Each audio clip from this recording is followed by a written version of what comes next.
July 1st, 1916. At 7:28 a.m., nearly 400,000 British and French troops climbed up from their trenches and headed across no man's land. Their goal, to attack the German army entrenched along the Somme River in France. This marked the beginning of the Battle of the Somme, a monstrous struggle that would last months and shake the world with its bloody carnage and, in the end, its utter futility. The Allied High Command convinced their respective governments that the best way to end the stalemate on the Western Front and win the war was to mount a great offensive. They would attack the center of one of the best fortified German positions on the front. It was a foolhardy decision that would end in catastrophe. The incredibly destructive and accurate firepower of new weapons like the machine gun and the long-range cannon made the massed infantry bayonet charges of earlier wars obsolete. Unfortunately, this fact had still not been learned by the Allied High Command. Within the first 15 minutes of the attack, thousands of advancing troops were cut to shreds by the deadly German machine gun fire.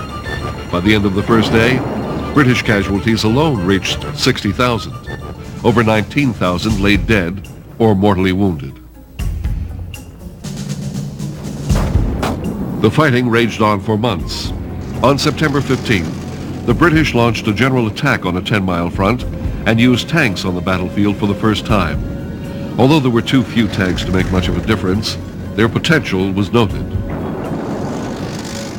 Back in Britain, with the true picture of the battle emerging, there was much public protest about the way the war was being fought. There was also a growing anti-war movement.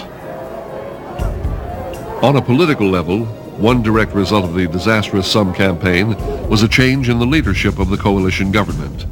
David Lloyd George was appointed the new prime minister, and a new cabinet was announced, including the presence of a young Winston Churchill. Back on the battlefield, the Allies had conquered about 125 square miles of territory, but nothing of great strategic importance.